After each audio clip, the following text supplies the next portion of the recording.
This is why we have people that know this. Hi, everybody. If you haven't met me, my name is Amy Phillips. I'm the Natural Resources Chair for NEST. I also work for the Conservation Foundation, and I have this awesome shirt that the Forest Preserve of Will County put together. How cool is that? So you can buy those online.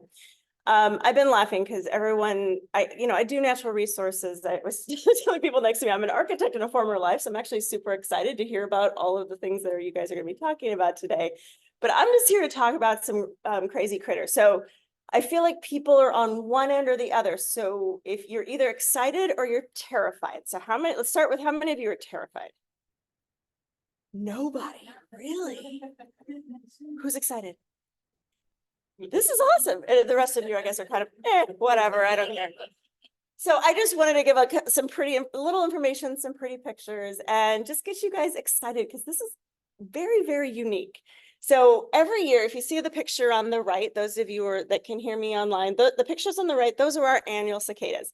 They come out in July. They're the ones that, to me, they're always the sound of summer. So they kind of, they kind of had that undulating sound, and you can hear them in the trees, and it's just on a hot day, you hear the cicadas, and they come out every year. The ones on the left are the periodic cicadas. So you can see how they're very different looking. They're kind of darker. They got these bright red eyes, and they come out right now. So how many people have seen the cicadas? They're all over. Okay, it depends on where you're at. They depend on trees, and they depend on old trees. So if you were in an area, actually a lot of eastern DuPage, if you're near a forest preserve, even the Riverwalk, because of the old trees, you're going to get a lot of cicadas. But if you're in an area that was kind of prairie before, so if it's like a new development, especially in South Naperville, which was farms and things like that, probably not going to get a lot. So if you're in South Naperville and you're like, I really hate cicadas, be happy right now because you probably won't get a whole lot of them. But how do I advance this? Sorry, I just hit the down, but it didn't work. You might need to just click it. Click on that. Well, the important thing to notice, sorry. No. Well, while I'm figuring this out, it says we don't bite or sting, but we do feed the birds and the squirrels and the dogs and pretty much anything, and humans. Humans will eat cicadas too. You can. Apparently they taste nutty. If you're in. So I've gone down this rabbit hole. People are calling me now because I'm trained as an architect.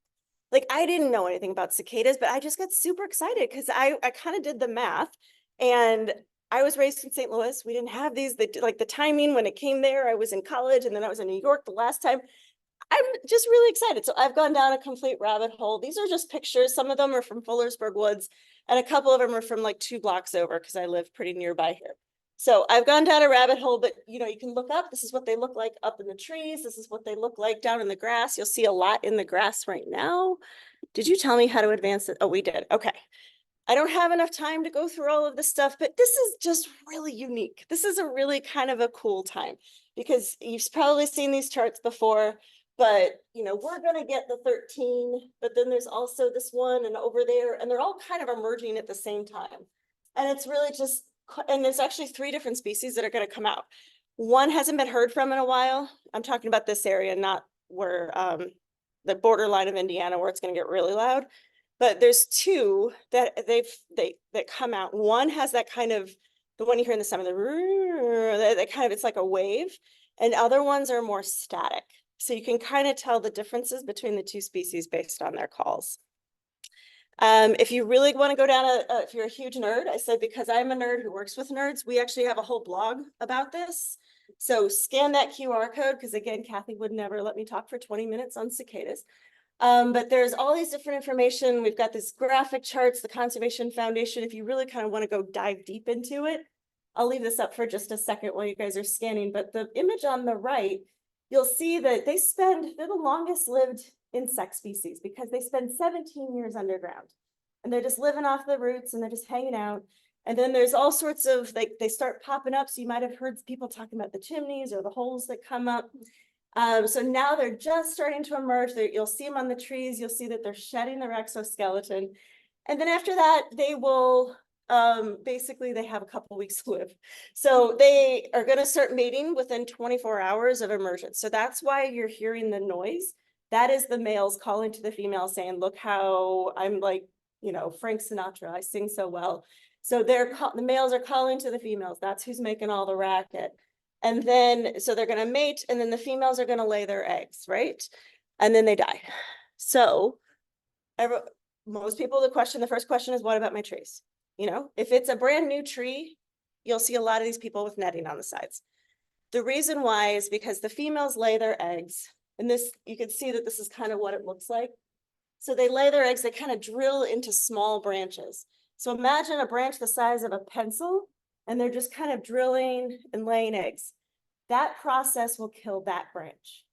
And that is why people are worried about very young trees. They're not eating, they actually don't even have mouths. So that's why, you know, you cannot worry about them stinging you. They're not gonna bite you. They physically cannot do it. But the damage to these very small, very early trees, because they're laying their eggs in the branches. So they're gonna lay the eggs in the branches, the legs are gonna emerge as larvae, they're gonna drop down, they're gonna go in the soil, and the whole cycle repeats. So if you have, like you just planted a tree this spring, probably wouldn't hurt to net it because they can damage young trees enough to kill them.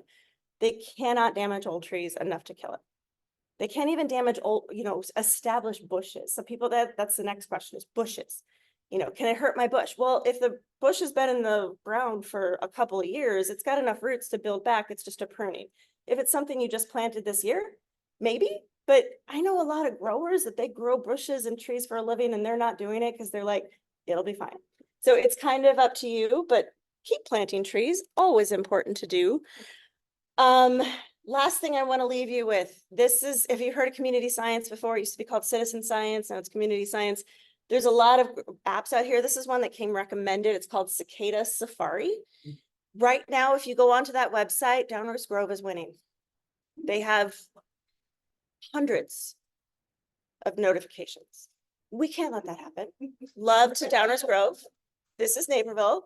We need to beat them. So download Cicada Safari. Do not let Downers Grove win. In reality, they will have a lot more cicadas than we will. It's just the truth. The east side of Downers Grove, or the east side of the DuPage County, has a lot.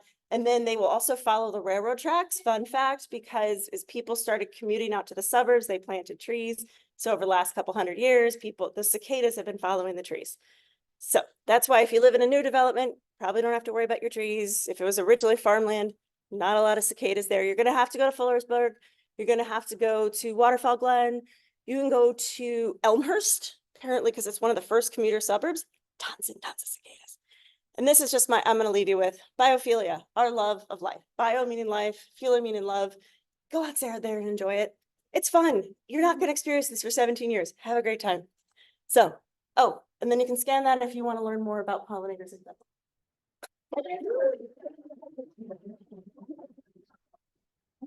We'll have Q&A time at the end. I'll answer questions after. Kathy, kill me. I won't kill you. I think that was really interesting. Don't you guys think? I thought that was really interesting. I've told some of you, I started to dig a garden at my new house and I ran into all these cicadas like a couple weeks ago. And so I just stopped because I didn't want to kill them. So, all right, here we go. All right, I just have, I'll do this fast, some announcements before we get to our program. So every month on the third Monday of the month, we have our community meeting. Many of you, I see familiar faces. Next month, we're going to have a presentation about dark skies. If you don't know about that, it not only helps you look up at the stars, but it also helps impact the insects. Not working, huh? Oh, all right. So that's our program next month. And then in July, our program is going to be, hopefully we're going to be featuring some youth voices to hear what they have to say about climate action and what they care about. Wrong. Sorry, everybody. we have like, I think the maximum number of slide presentations that we've ever had. And I have 1,000 windows open.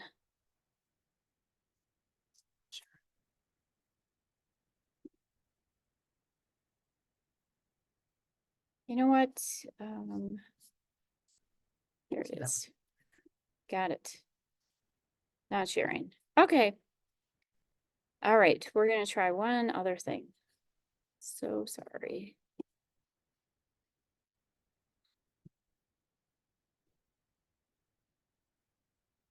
All right, I'm just gonna share it this way so that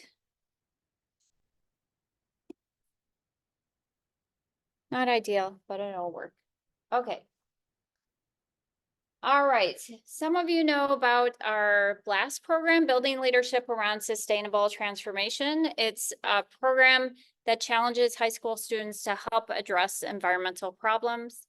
They get paired with mentors, they develop a project, they participated in a competition, and now we want to expand this program, grow it, impact more students, and so we're having a fundraiser hopefully in July that we would like to invite all of you to. And we're also going to do a virtual walkathon. So we're going to be sharing that information with everyone to support our students, because when students feel empowered to take action on the climate crisis, it really counteracts that climate doom that a lot of young people are feeling. So look out for that. We are going to plan a social event for this summer for Nest, picnic potluck. That's coming up as well. And all of our events, or most of them, as we do our best to try to get them posted, are on our events page. And then some of you maybe saw my email. Another thing that we're doing to raise money for BLAST is our students are organizing pop-up thrift shops. So not only does that raise money for that program, but it also diverts waste from going to the landfill, educates people about the problems with fast fashion and so forth. So I don't know if anyone got my email, but there's a box here if you brought any clothes. Otherwise, there are lots of different places that you can drop off your clothes between now and June 6th. And you can shop at the Aurora Green Fest, which is on June 8th. And finally, the last thing I have to say is just a reminder, Nest is a task force of the city government. So our main job is to advise our city officials on sustainable measures and decarbonization. And these are our main priorities for this year. And so this topic that Barbara is going to be introducing in just a moment is really, you know, a critical issue for us, thinking about how our buildings are contributing to carbon emissions and how we can make them more energy efficient. So I'm going to hand it over to Barbara now. So Barbara Benson, again, is our building and development team leader. Hi, everybody. Good evening. I'm excited to introduce tonight's topic. We're going to talk about getting to net zero carbon emissions through new building codes. And let's see. How do I get to the next one? Just click. Thank you. So as you can see from this graphic, 76% of Naperville's carbon emissions come from buildings. So it is really critical that we figure out how to address this. And one of the most effective ways to do that is to adopt updated building and energy codes. This, in the long run, will save Naperville's residents money on utility bills, will minimize the need for costly retrofits in the future. Hopefully our speakers tonight will inform us on how building codes can help us achieve our climate action goals that the Nest 2036 report set. and will teach us about the latest developments in building and energy codes and the pathways to be compliant. And we'll also get to hear from the city about their process for updating the codes and what codes they currently use. So we have 3 speakers tonight. Our first speaker is Alison Lindburg. She's the Director of Building Codes and Policy at the Midwest Energy Alliance.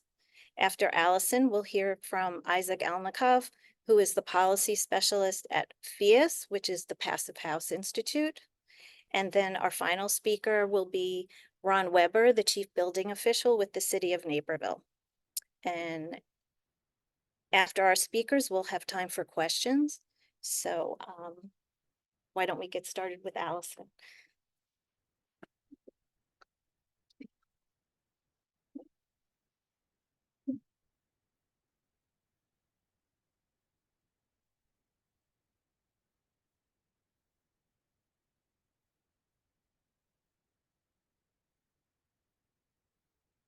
Hopefully this will work.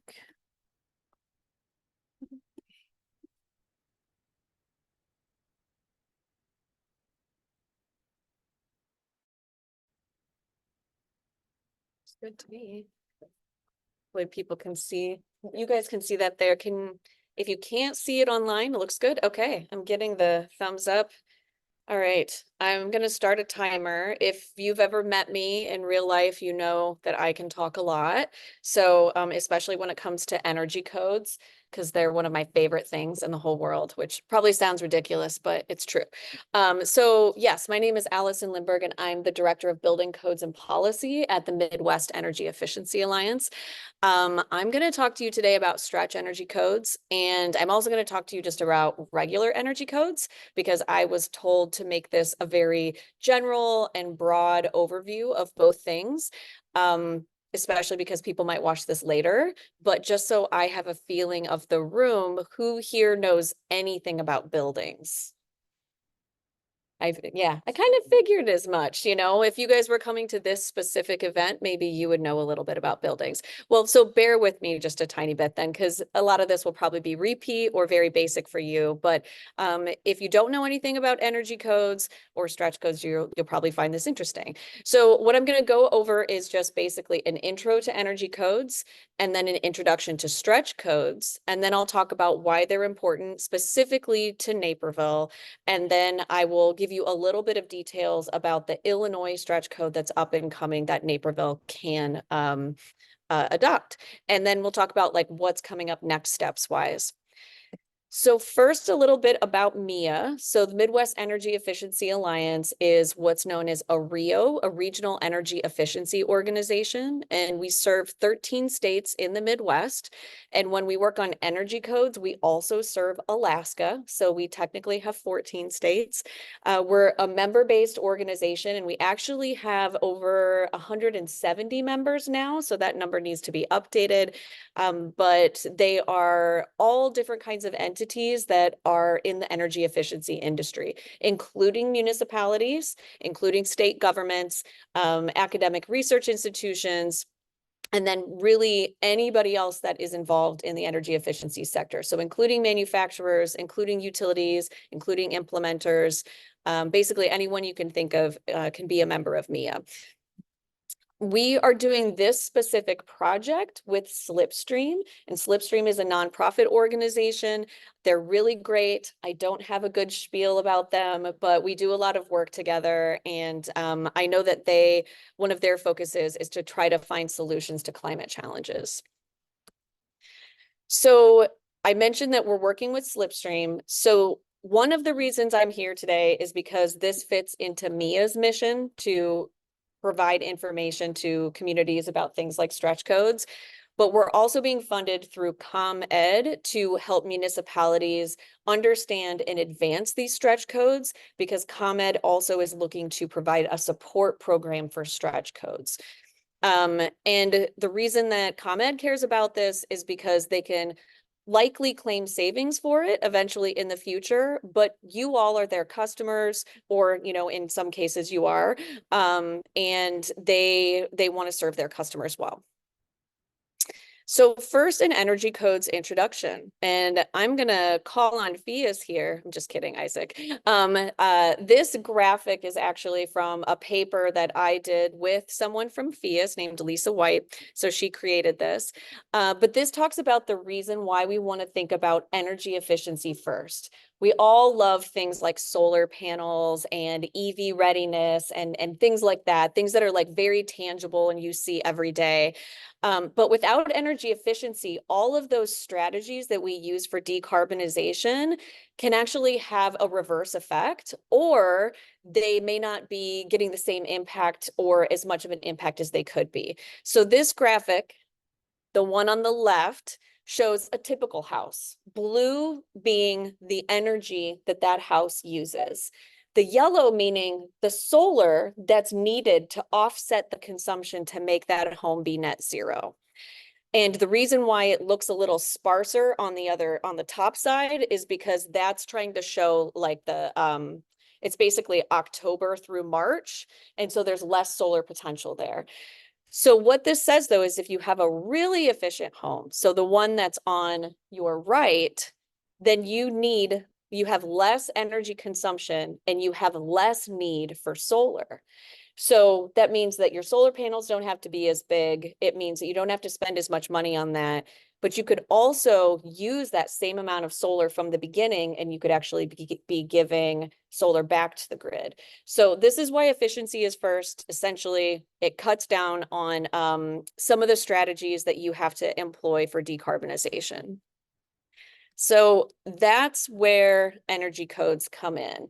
So whenever I talk about energy codes with like my family, they either just completely glaze over or they think I'm talking about computers. So I thought that this baseline setting could be kind of helpful. So specifically, what are energy codes? So there's all kinds of building codes out there. Just in case you didn't know it, there's all kinds of codes that basically govern how buildings are supposed to be built, the bare minimum requirements for how they're supposed to be built. Think about things like structural codes, plumbing codes, fire codes, safety and access codes.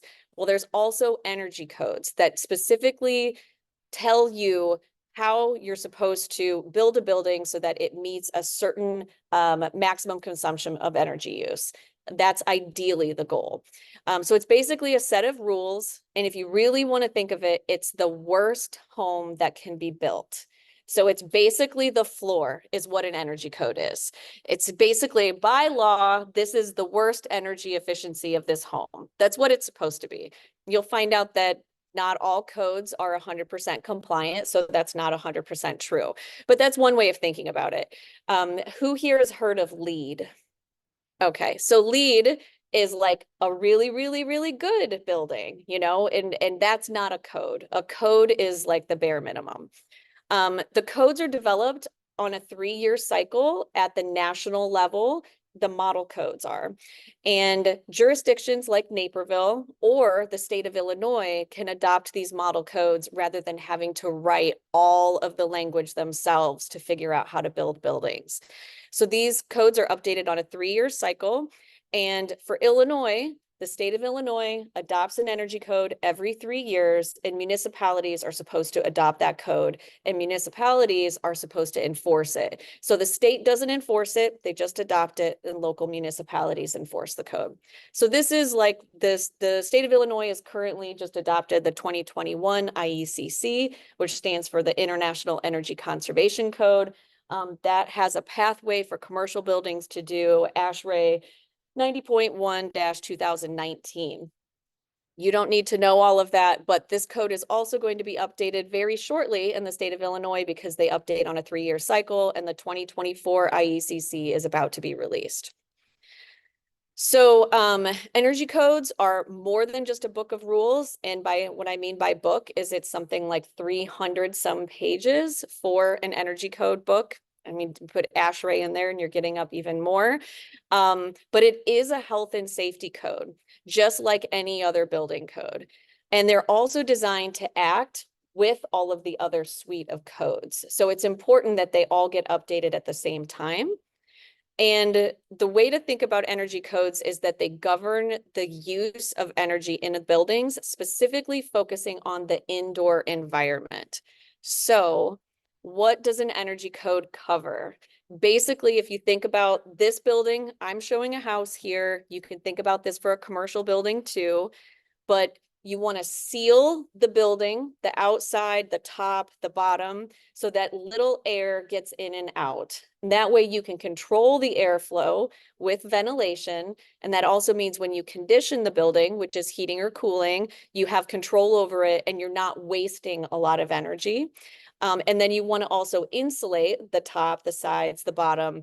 And with that air sealing, making it really tight, that will make it a very efficient house. And I'm sure Isaac is going to go into more detail on that when he talks about PHIUS, but this is the basic things that the energy code regulates.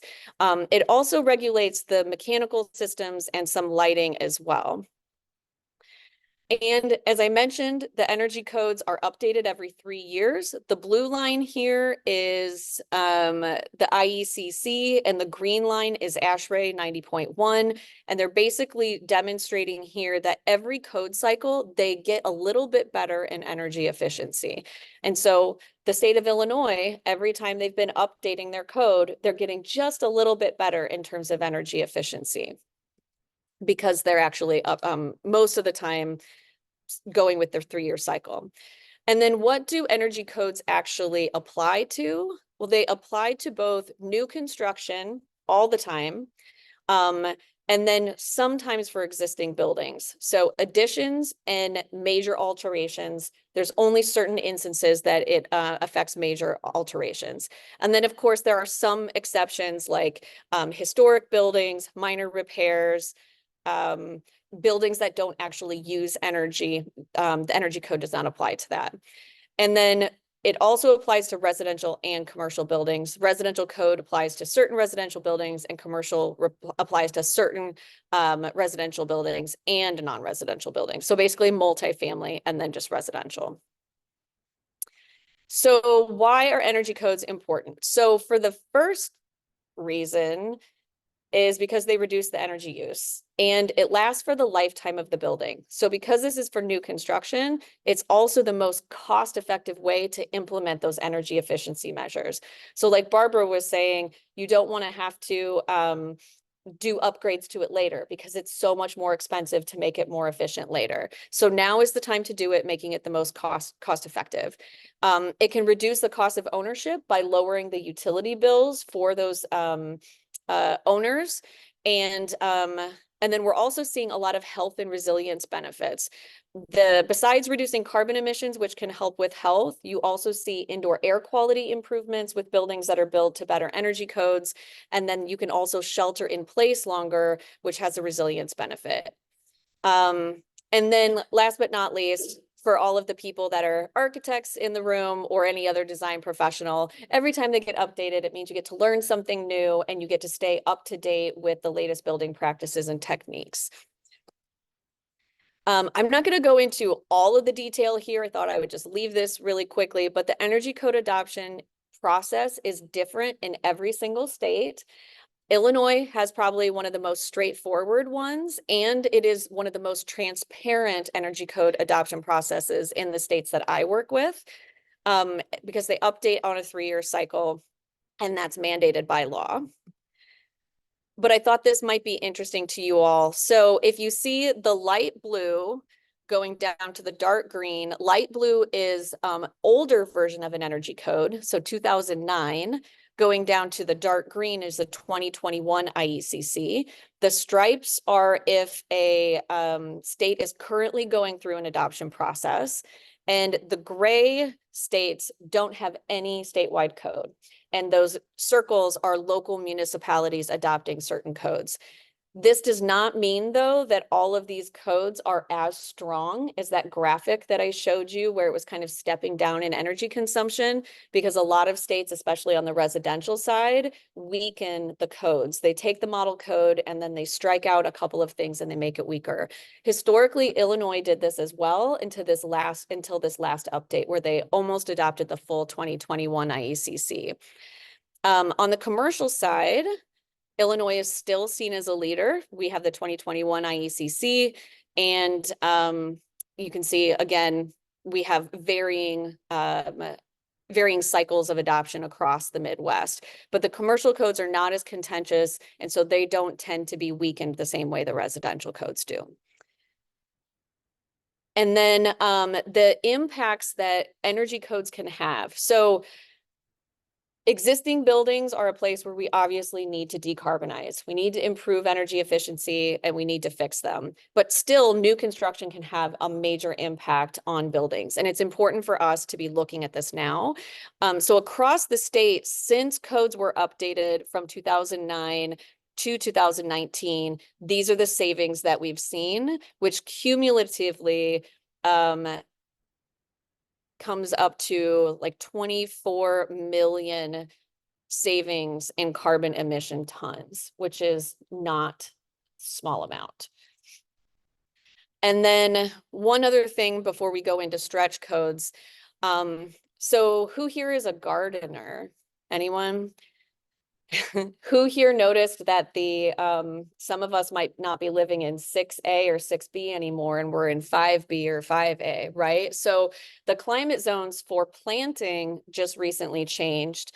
And this map shows the climate zones for energy codes.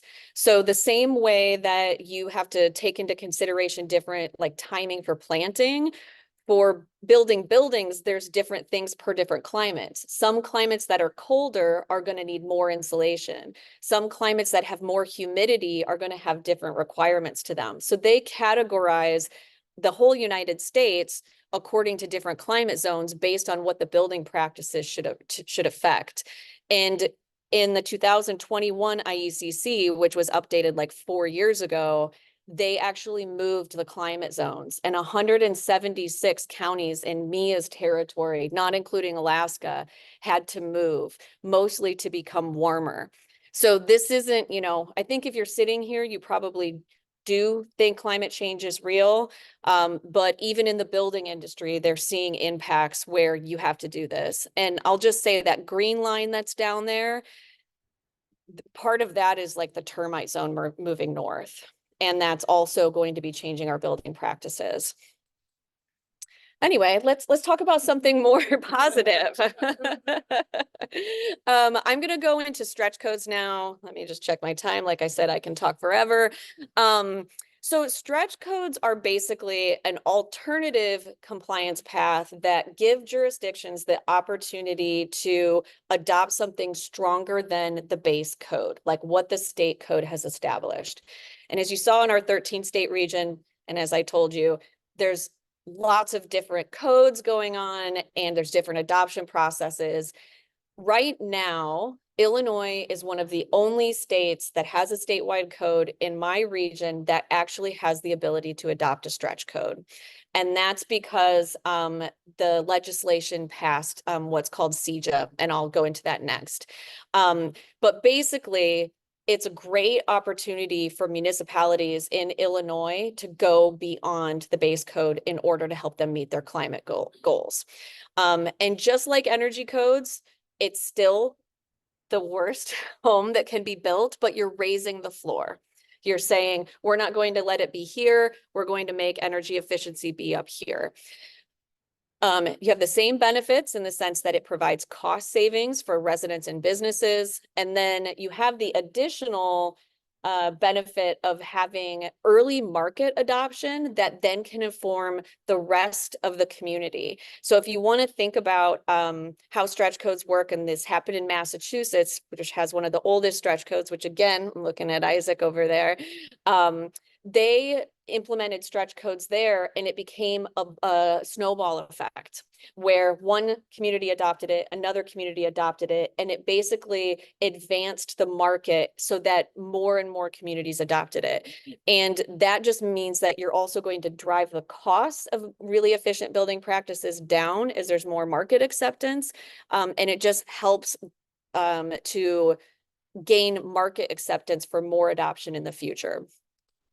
So there was a bill called, well, it started off being called the Climate and Equitable Jobs Act. It eventually was called something else. I can't remember what it was called.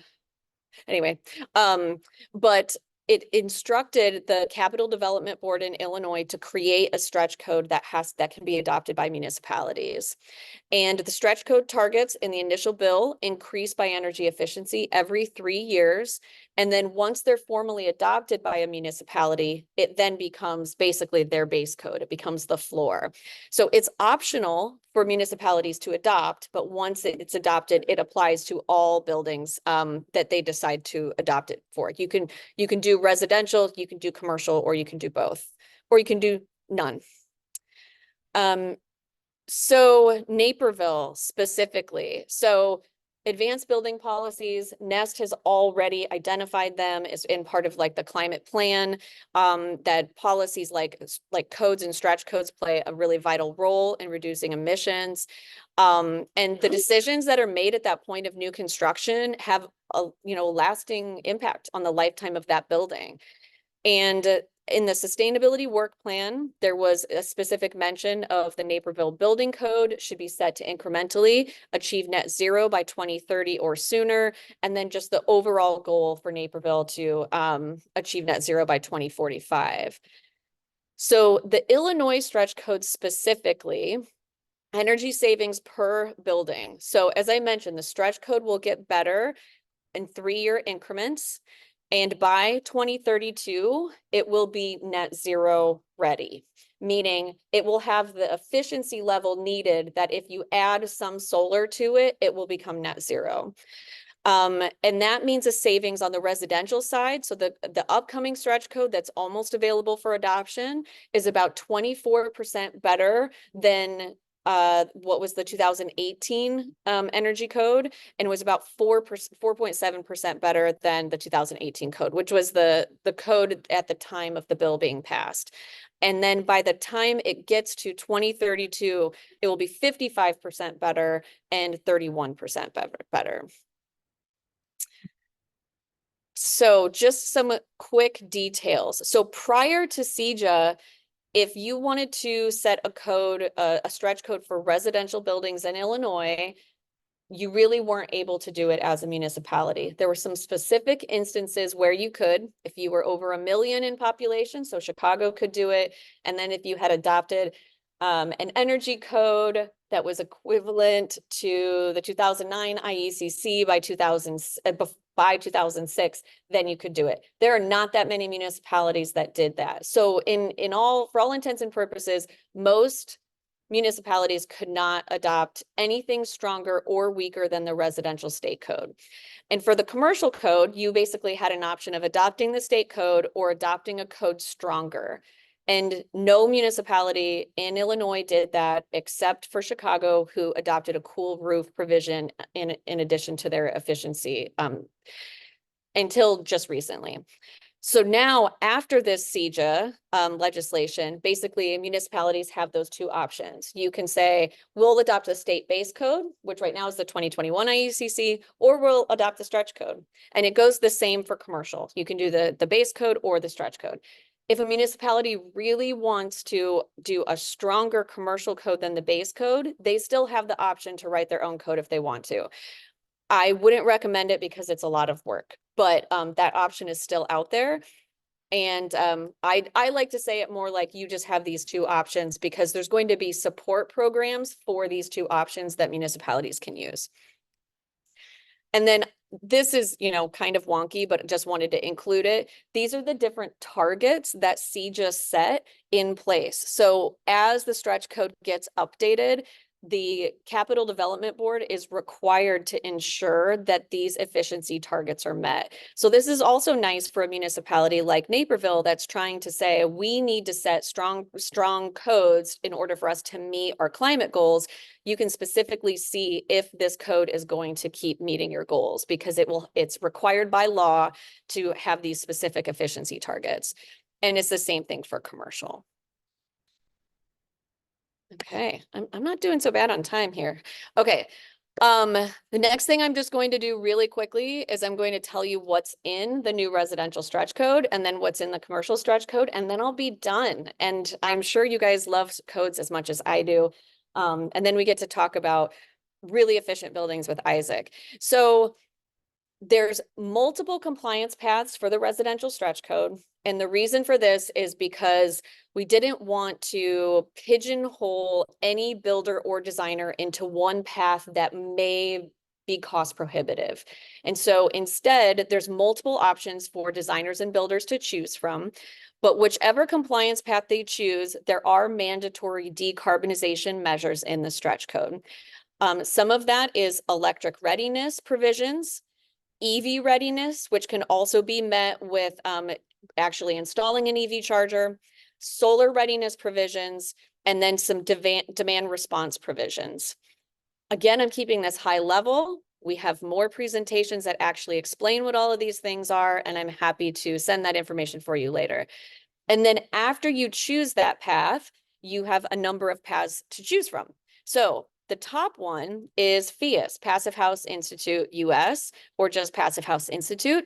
And Isaac is going to explain all of that. So he will explain, like, if you choose that compliance path, this is what you will be building. There's also something that's called the net zero appendix requirements. It basically is just like this very bottom compliance pathway, which is an ERI, stands for Energy Rating Index, or you can also use HERS. Had anyone here heard of HERS before? It's Home Energy Rating Score. And it's basically like a 1 to 100. Lower score means it's more efficient type way of looking at a whole building. You get like a whole test done on your building. So the ERI compliance pathway, that pathway is already in Illinois' energy code. This just has a stronger target. And then if you use the net zero appendix requirement target, then the target is really strong and basically gets you to net zero. And then there's also a performance pathway metric, which is again already in Illinois' energy code, but it's just stronger for the stretch code. And then the same thing for the prescriptive path, which has what's called a section R408, which gives builders lots of different options to choose how to meet that if they still want to build prescriptively. So all of that to say, there's many different options here. It's up to the designer and the builder to choose which path.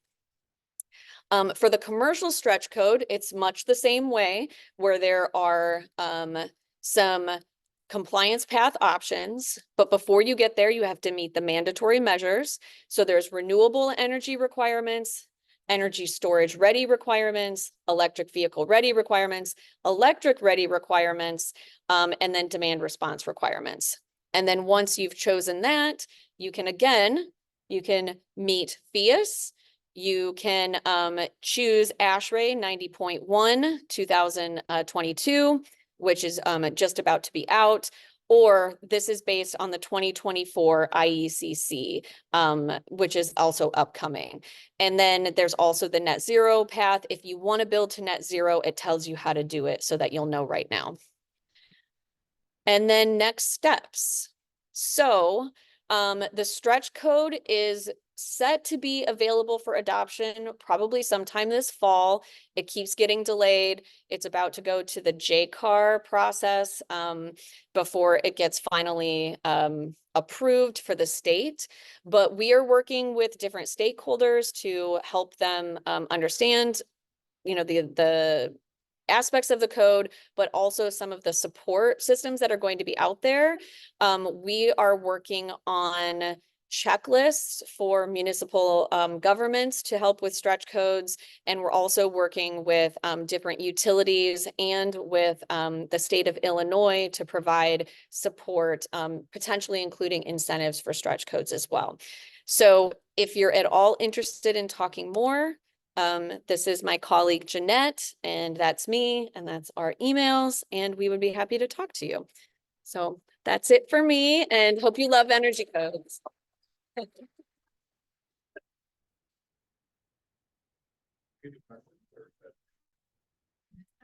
I think we're just gonna do all the questions at the end.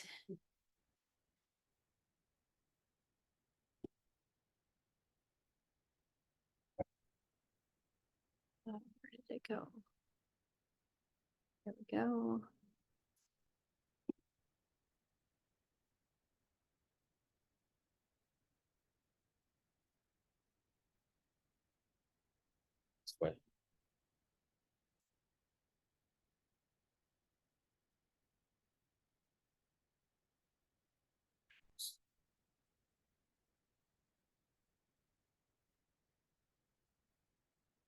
Is it? What is it?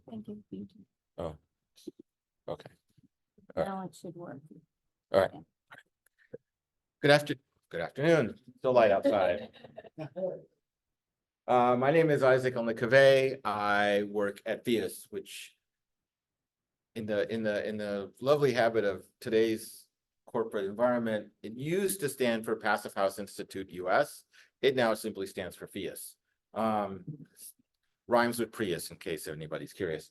I work as the policy person there, focusing on things such as incentives. Well, I focus on trying to increase the uptake and the construction of PHIUS projects across the country, including Illinois, and Chicago. I do so through work in establishing incentives, working with low-income housing and tax credits related to low-income housing, and energy codes. So tonight I'm going to talk a little bit about energy codes. The reason I'm here is because my presentation does in fact fit very well with Alison's, because PHIUS is part of this new stretch code. I will get into that at the end. Also, one of the things that I am that person who is fiddling with their presentation until literally the last moment. So the fact that I sent it to Barbara this morning is way early for me. So I'm going to skip around a little bit because as I was thinking about the presentation, I'm gonna leave the code section, which I put in the middle, towards the end. So I'm gonna skip through that. So these are some. We like to show this because these are some PHIUS projects from around the country.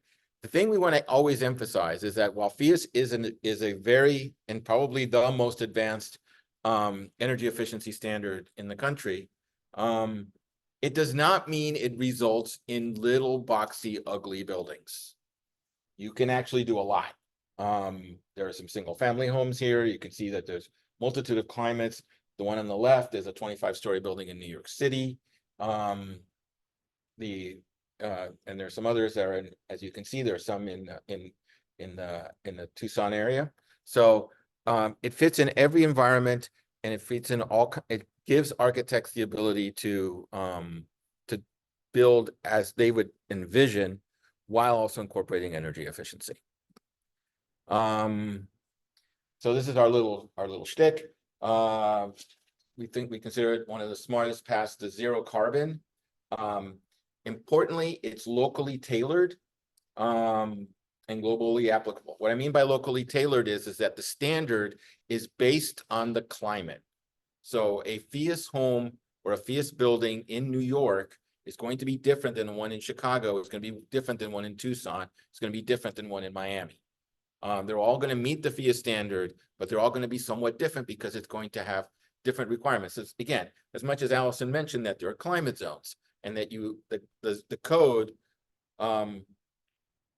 thinks about how to build a building given a climate zone. That's how we took that concept and measured and put it into PHIUS. Our goal is zero. So that's think about it that way. And we like to think about that as we're talking about the path to net zero. What we're also kind of thinking from our perspective is that you're heading towards what a PHIUS building or a PHIUS standard would look like through code. So what is a passive building? Again, I'll kind of read this, a set of design principles for creating ultra energy efficiency buildings. Importantly, it's not just energy efficiency. We think a lot about comfort and safety and health and resilience. We apply them to all buildings, single family homes, multifamily, schools, skyscrapers. In fact, the only kinds of buildings we really don't really engage in are what are called the high load buildings, the ones that require a lot of ventilation. So we're not really able to do well with with hospitals, with laboratories, things like that. But almost every other kind of building we do incorporate. And it's a climate specific standard. one of the things I also like to, we also like to think about is not just think about it in terms of energy efficiency, but what is energy, what are the, if you will, the priorities in energy efficiency. So from a passive building standpoint, one of the things we're talking about is conservation first. In other words, we think about insulation, air sealing. Those things are the first thing, a strong building envelope. Once we have a strong building envelope, we incorporate good ventilation. Old, very wonky, very nerdy saying we like to have is build tight, ventilate right. We then incorporate very good, very energy efficient windows, very important aspects of it. And then once we do all those things, then we think about the mechanical equipment. And by the time we think about the mechanical equipment, we can use good, ultra efficient mechanical equipment, but also really reduce the size and the need for it. I will emphasize, because this was something that was when I first started here, it was a little bit of a misconception. It doesn't remove the need for heating and cooling, but it really does limit it. And that's a really important aspect of it. Ultimately, depending on the type of building, where it is, your projects are going to achieve about 30 to 60% above the energy code. So you have the energy code, that's your floor. It's always weird when I say it's better, but it's reducing. So it's a little, we're going in two directions at once. But the idea is, think about an energy use from a code building, which is good, and then reduce that anywhere from 30 to 60%.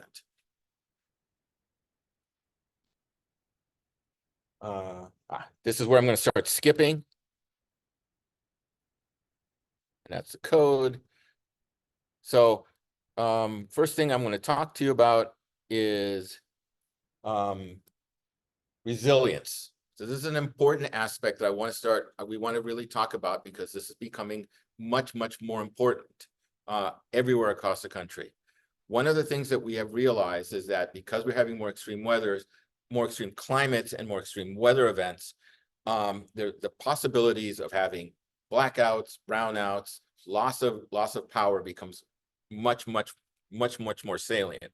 One of the things that you can think about, and one of the things beyond just energy efficiency that we're talking about here, is that a building that's built to the PHIUS standard will keep its temperature usually an extra 2 to 3 days beyond a code building. And that's not even talking about buildings that aren't meeting the current code. So one of the important aspects of it is to think about what happened in Texas. I always have that little picture of Texas because, frankly, Texas says mean things about us. So I'll say mean things about Texas. I'm not kidding about that.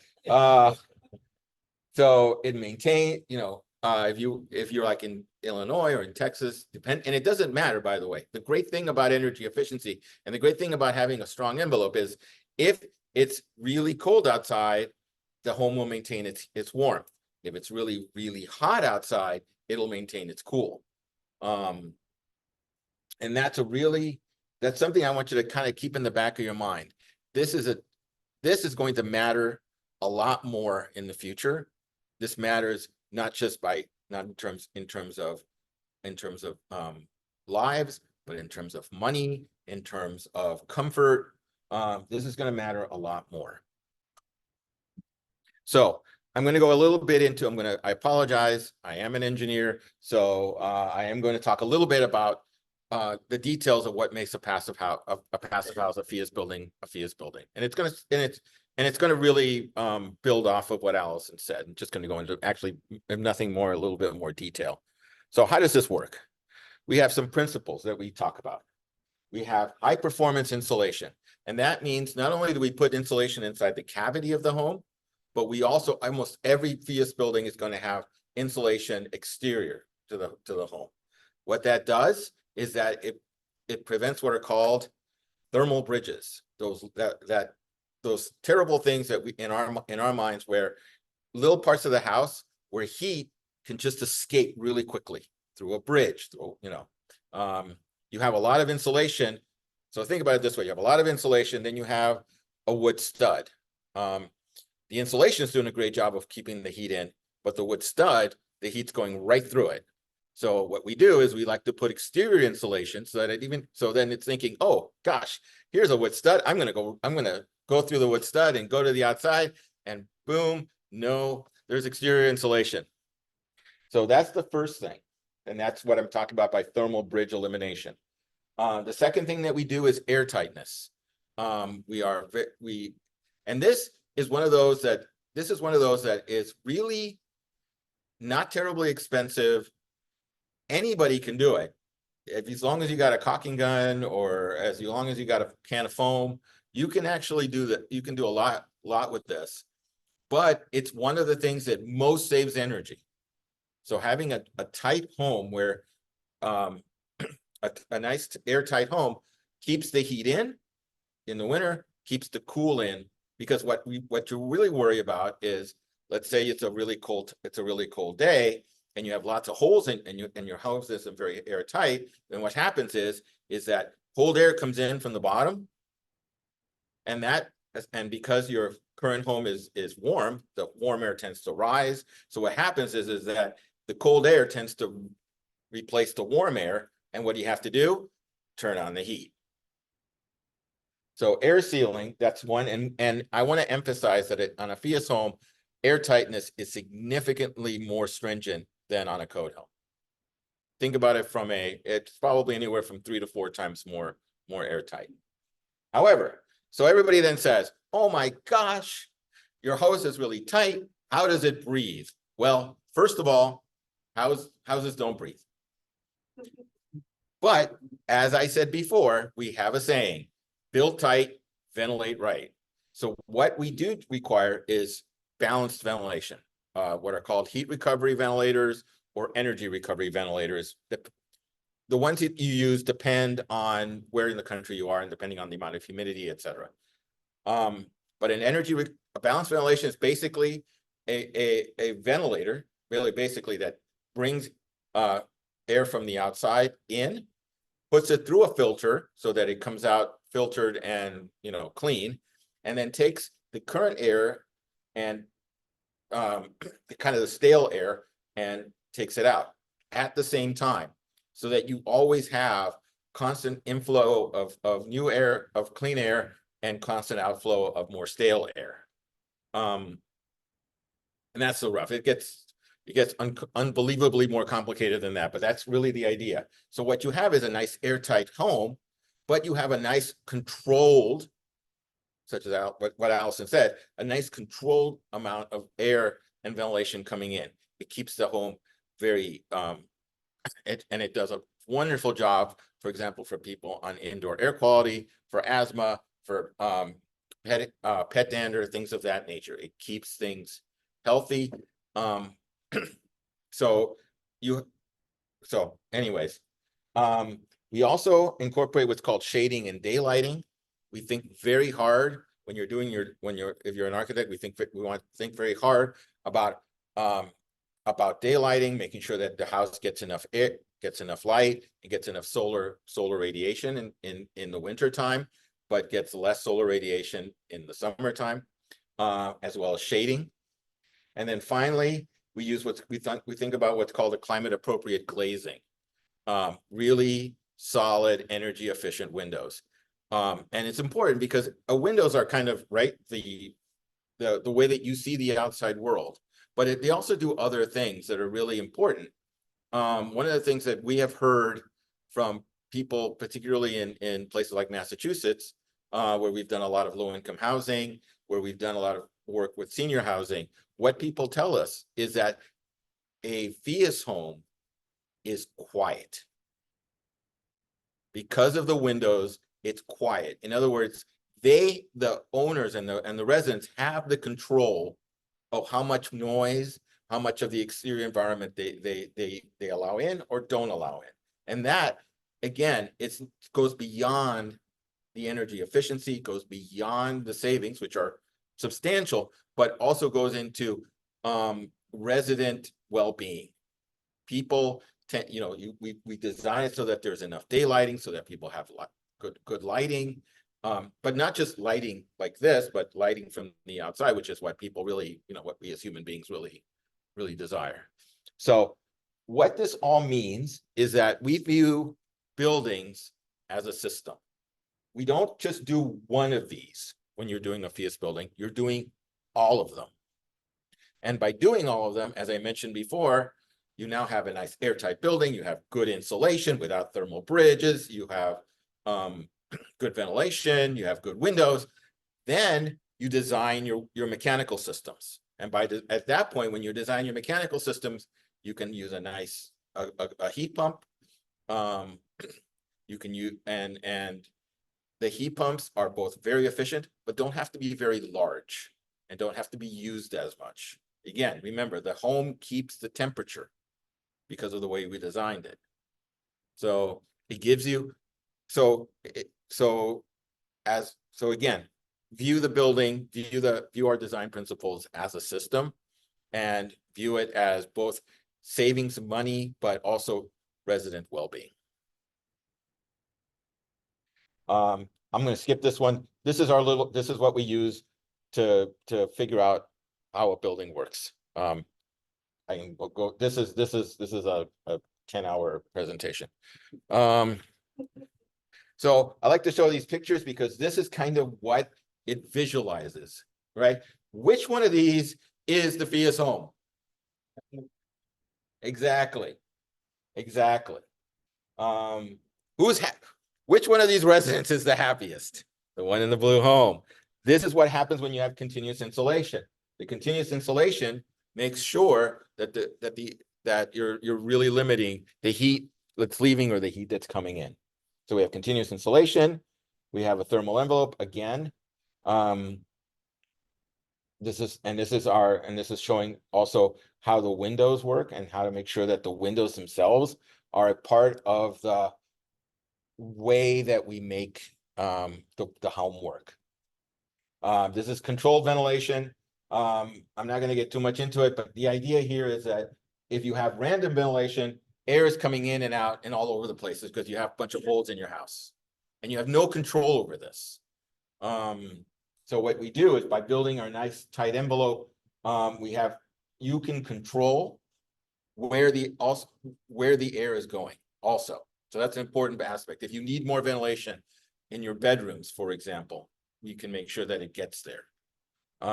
We make sure that you have good exhaust in your kitchens and in your bathrooms. And so, this is exactly, I could have used one of Alison's slide on this, but step one is conservation. And by doing this, we really limit the amount of energy use, and then you can use renewable energy. And I'm not going to talk about it because we mentioned that before. Oh,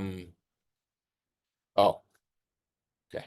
So let me give you kind of this is our PHIUS pyramid. So this is how we think about, so if you want to think about how to think about when you're doing this kind of work, you start at the bottom, quality, health, durability, and safety. That's where the air tightness. We control as part of our design principles, we make sure that moisture control is addressed. And we also incorporate third-party prerequisite programs. If you're doing a PHIUS home, you're also going to be meeting the Energy Star requirements. You're going to be meeting the Zero Energy Ready Home requirements and the Indoor Air Plus requirements. So the first row is quality, health, durability, and safety. The second one is those conservation strategies, the envelope and the envelope really. The third one is the active one. That becomes after you've done all that air sealing and all that fun stuff, then you put in the nice, efficient, but not very significant mechanical ventilation, mechanical heating and cooling. And then finally, once you've done all that, you do on-site energy.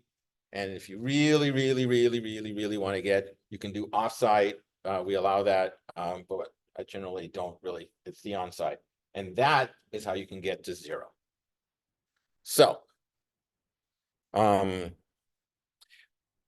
I'm gonna go over, so in the end, I want to emphasize that when you do energy efficiency, well, you actually get both long-term affordability, but you get durability, get resilience, safety, comfort, and you get a healthy interior. So now I'm gonna go backwards.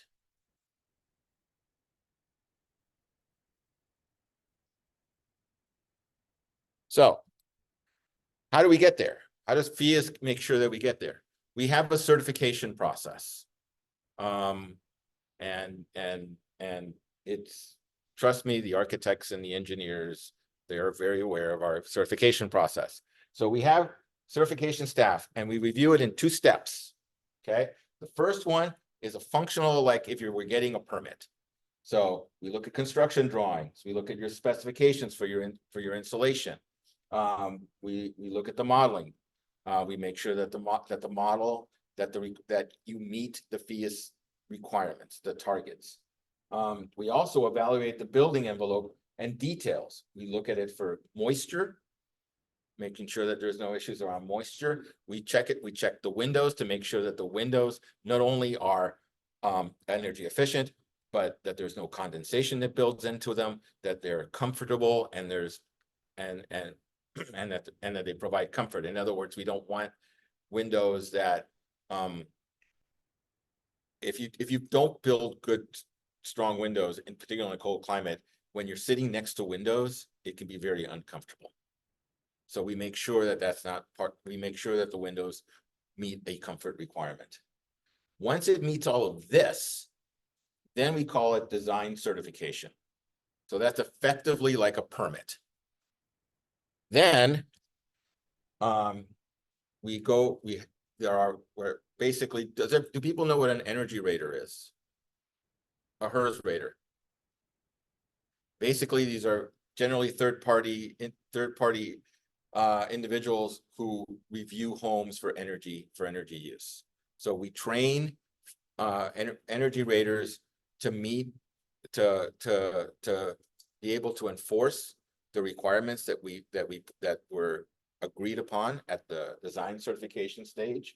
So we actually have them visit the site multiple times. We have them provide a blower door test to make sure that they're meeting a blower door test so that they know that the air sealing is done correctly. And we have them take, like, I guess the technical term is a gazillion pictures of the insulation, of the mechanical equipment, of the ventilation, all of the windows, all of this. And if there are any changes between what the design said and what the actual construction is, and if anybody here is involved in construction, they know that almost always happens. We take the changes, we put them back into the software, make sure that the as-built still meets the requirements. And then when that happens, we give a final certification. So, and I wanted to emphasize that as part of this, we require them to meet Energy Star. If you're a multifamily, Energy Star multifamily, Zero Energy Ready, and indoor air quality.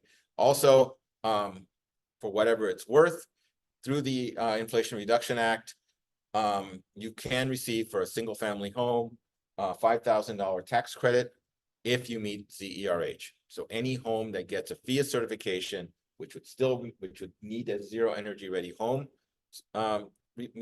requirement, would be eligible for a $5,000 tax credit.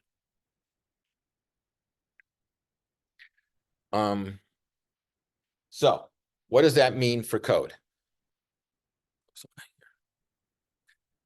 What does this mean for code? I'm almost done here. In the base code and in the stretch code, there is what is called an alternate compliance path.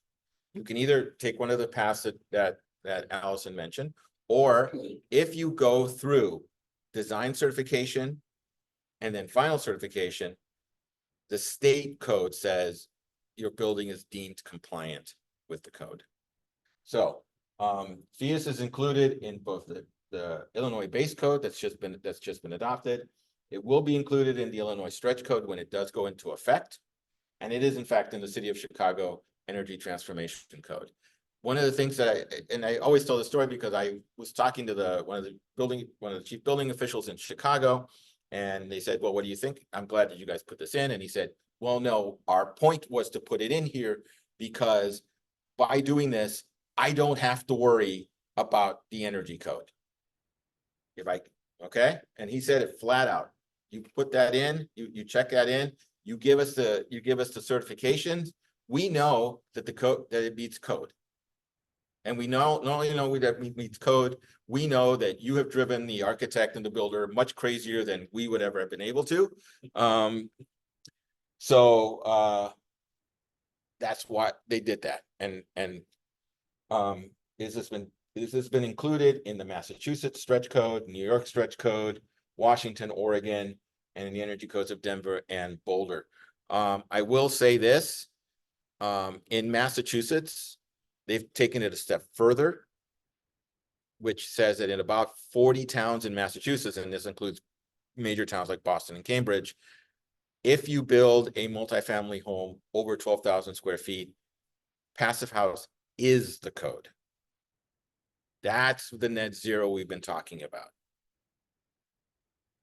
So I want to show you the language, particularly. So basically we say compliance is based on the PHIUS 2021 standard, and it will include the United States Energy Star Zero Energy Ready Home Prerequisites. And then we say, for the first step, you have a list of compliance features that comes with the program and a PHIUS pre-certification letter, the design cert that I talked about. And then to get the certificate of occupancy, you have to submit the final certification. And that's it. Oh, I hate when I do this. So I'm happy to answer questions or I'll leave it to the lead. Thank you very much.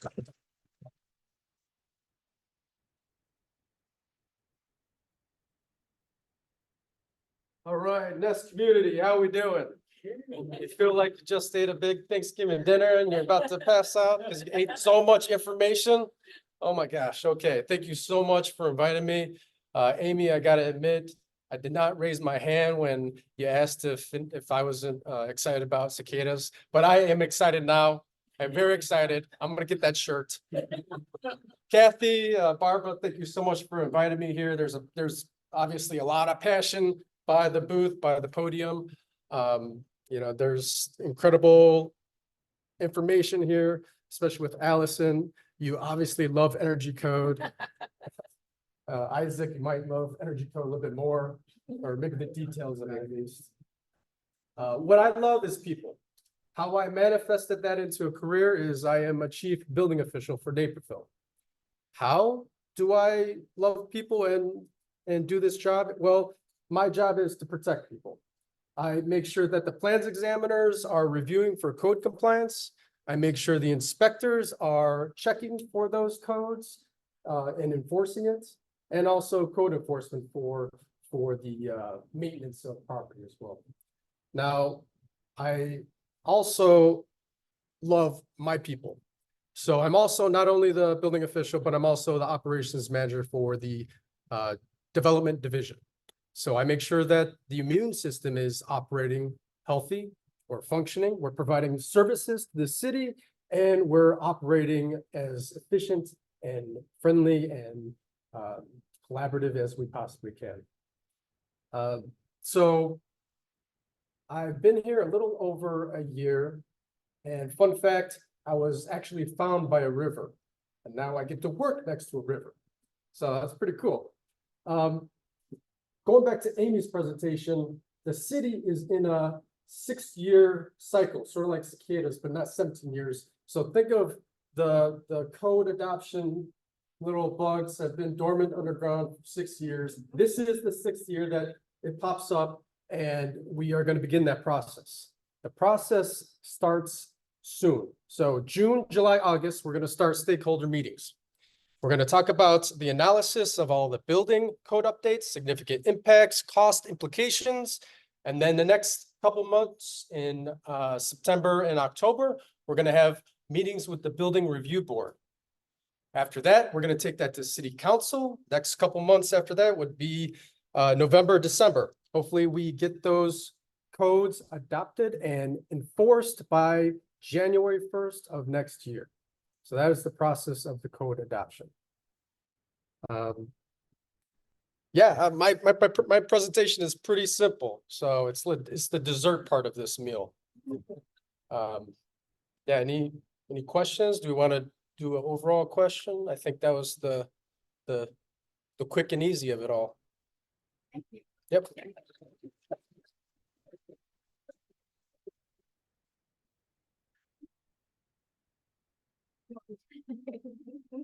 All right. I feel like we need to have a beer. All right. Okay.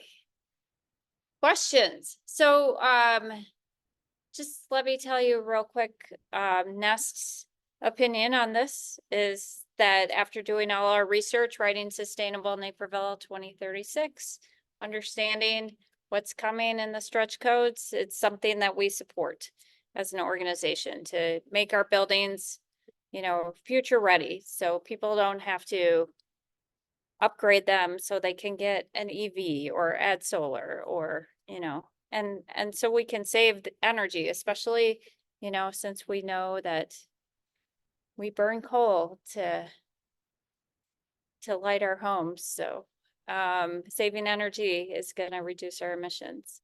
So questions, I'm sure we have some questions. Yes. So I have a question for Alison. I was pretty amazed when you said 55% or 24% increase from 2018 to 2024. Those are huge increases. So was that mainly because of what? Like, Do you wanna, insulation? Yeah, sorry. So I'll just say, can you repeat the question? yeah, okay. So the question was, he was referencing a slide that I had, and it said that there was an increase of 55% over the 2018.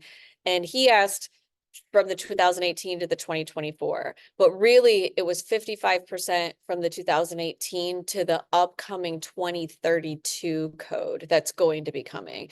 So the one that's happening now for residential code, for the residential stretch code, and I'm trying to remember this from memory, I think was like 24% better for residential for this upcoming stretch code. And then for commercial was only like 4.7%. Yeah, well, so one of the reasons why, and it's not necessarily over the 2018, it's the 2018 version of Illinois' energy code. If it would have been the actual 2018 IECC, it would have been a much smaller bump to have to get up to that that number that was set by CEJA.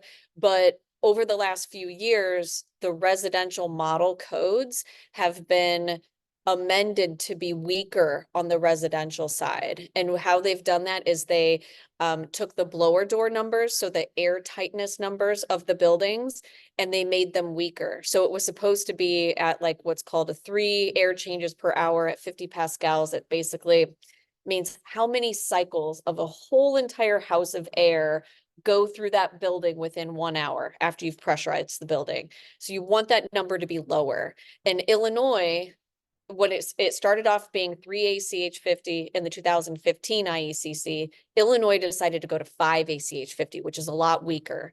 And then the next year they were still at 5, but then they were like, we'll go to 4 in the 2018.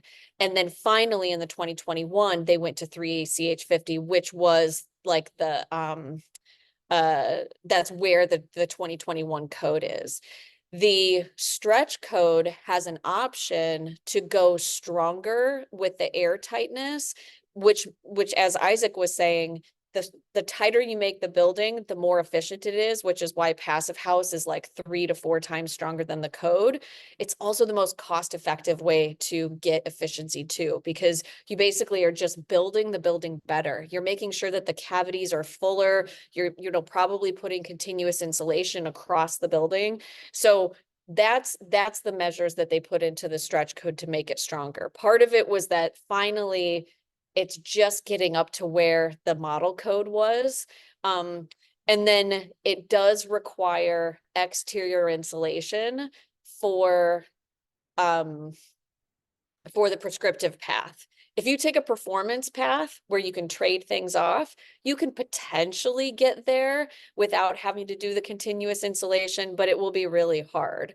And then for whatever it's worth, the current Illinois 2021 IECC, which is the model 2021 IECC, for residential requires that continuous insulation on the exterior, the way that Isaac was saying. And that is what's going to give, it's going to stop that thermal bridging, which gives a lot of the efficiency gains, but then it's also going to help with that air tightness. Like, so basically less air, passes between your walls and around your windows, and your house is just a lot less drafty. Like, that's when we talk about air tightness, we're talking about making your home less drafty, making it more comfortable so that when you sit by the window, you don't have to get a blanket on. So yeah, that's what improved in the stretch code to get to the measures there.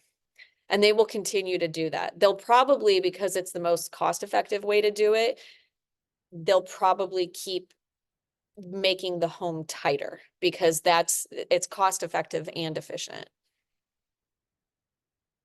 Yeah.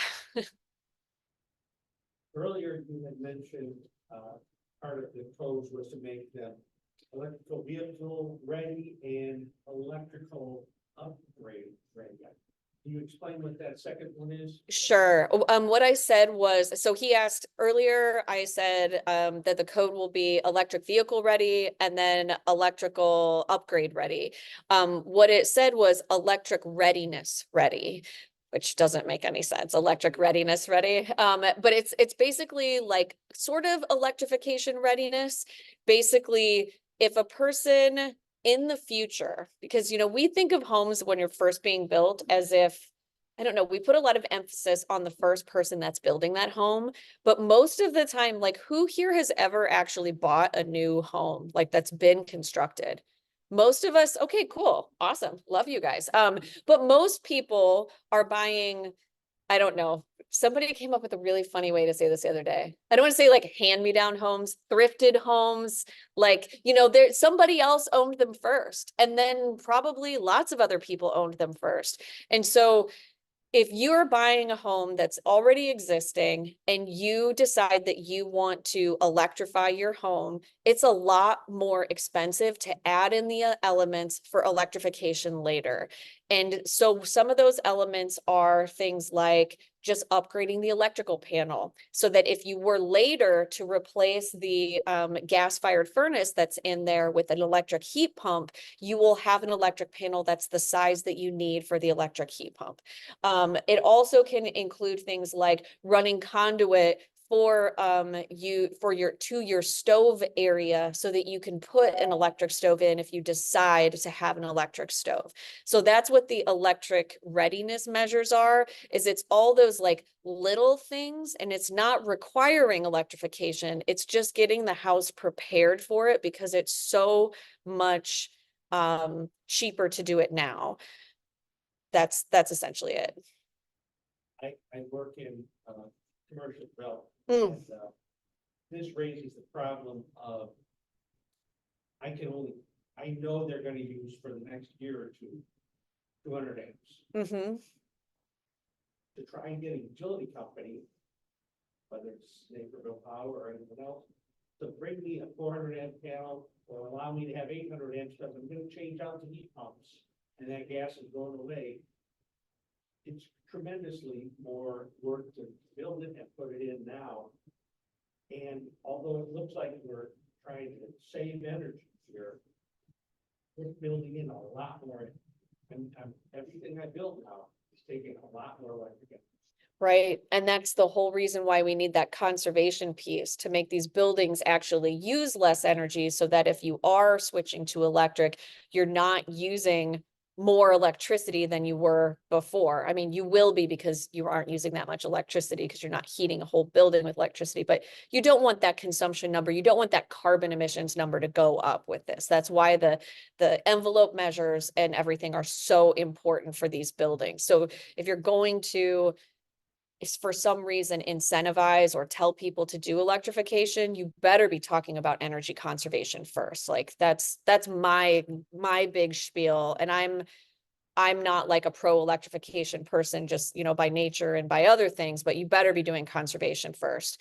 To your point though, yes, it does require more planning. One of the nice things about passing something that's like this is that you would prepare the utility for being like, look, now all of these buildings are going to require this. So you know that this is coming. And instead of it having to be every single project now has to deal with, okay, now I have to like try to get my hand up and like, please notice me, please give me the 400 amp panel. It's going to be everybody. And that's one of the reasons why like ComEd is interested in this and why they have us working on this. They see communities that are interested in electrification. They see people that are building buildings that are either electric ready or have more electrification aspects to it. They want to know what's coming. It's in their best interest to know that like an entire community is moving one way instead of having to address it by a project per project basis. So, but to your end, part of my job is to understand what some of these barriers are and concerns. So I would, if you have contact information, or I would love to give you my card, because I would love to know more about like what you're actually experiencing and how we can try to get at some of that. Purple or gray? Okay. Thank you. Mm-hmm. What is the increased costs that homeowner, new homeowners have to meet the stretch goals with PHIUS? And what is the expected pickup? Sure. So it really depends on what you choose to be in the building.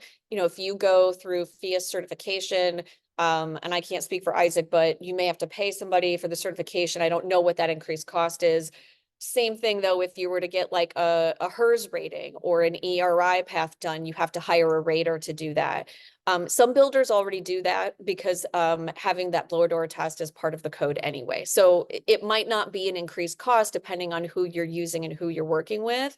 I would also say there are some measures that we know are going to have an increased cost, like the upgrade to a panel. We know that that's not going to be something that's like for every, or that will be for every home. But some of these others, we don't know what's going to be chosen. I can tell you, we've been working with some builders to get at some of those costs. We do have some estimates for specific plans. I prefer to show you those options rather than just give you a blanket, because otherwise it's like, it could cost between $1,000 to however many, you know, thousands of dollars. So if you want to learn more about that, I would also be really happy to talk to you. And yeah, Isaac. Yeah, so the way we have to think about it from kind of a couple different perspectives.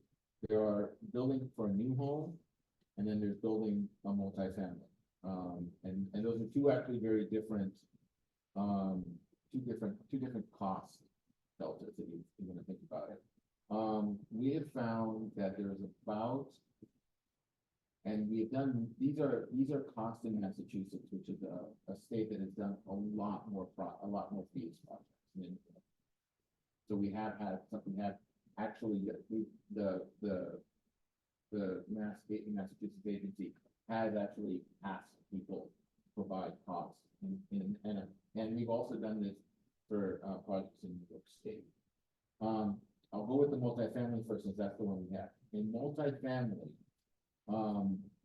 in Massachusetts, they were finding it was about a 1 to 3% incremental cost over code. And I want to emphasize that the reason it was 1 to 3%, so the original numbers were actually somewhat high, but because they were doing a lot of these builders were doing these several projects, By the time they got to the second, the third, and the fourth project, and they knew, and you get it, once you do that, then you start understanding things like scheduling and, having your, supply chains more well built out, so that you know what you want to get, and you know how to get it in a timely manner. So we got it to about 1 to 2% after about the third or fourth project in terms of multifamily. A similar thing happened in Pennsylvania, a similar thing happened in New York. Residential is a lot harder because residential, multifamily, if you think about it, multifamily tends to have one kind of basic shape. And there's a lot of replicability to it. Single family homes are not, and that one, so I can't give you a really good answer to that because PHIUS started, and I almost hate to say this, but PHIUS started as a kind of boutique, originally a boutique, standard that, lots of wealthy people, did. Like, for example, I always mention this, it's my favorite ones. There is one, Silicon Valley tycoon who's building a home in Utah. It's 16,000 square feet, and it has 2 racquetball courts. So, the incremental cost on that one is pretty high, right? We want to think about, what would it be to have a regular, tract home, regular, construction home against a code home. And that's a little harder because, again, there's a lot more variability in the way the designs, right? If you start having more, a simple boxy design would be probably relatively small, but if you start adding a lot of different features, right? Because you still, when you add like dormers, for example, you still have to put in insulation in the dormers, and that starts getting a little bit trickier and more expensive. So I hesitate to give a number. Usually at this point, it's about 10%. But that's why when we did code in Massachusetts, for example, we said, okay, in Massachusetts, you can require PHIUS or even require passive house because we're pretty comfortable with the construction processes and costs. In terms of residential, we're doing like what Alison said, and we're doing in Illinois, where it's an option. But the idea is, by having it as an option and by kind of incentivizing the permitting process, the more people we feel that are doing it, the better it's going, the less expensive it's going. So Just to tag on to that. So- go ahead, I'm done. Rebate. How does the rebate get calculated? The rebate, Yeah. it's a straight, for a single family home, it's a straight $5,000. So you don't have to prove out you spent the $19,000. Oh, no. If you get certification from the Zero Energy Ready Home Program and you show it, that's all the IRS requires. Now, there's some tricky part to it. I'm not gonna, and God knows I'm not a tax accountant. But as long as you get the certification, you get the $5,000. Okay, so it's about time for us to wrap up, but I did want to ask Ron one question. You mentioned a stakeholder engagement process, so maybe some of these people in this room would want to know how they could get involved in that. So, Yes, so Barbara's actually going to be the main point of contact for Nest. So I would reach out to Barbara if you're interested, and then she will be that point with the city that we contact with for these stakeholder engagement meetings. all right, so hopefully the speakers have a couple minutes to hang around if other people have questions, but thank you so much. This has been very informative. Thank you.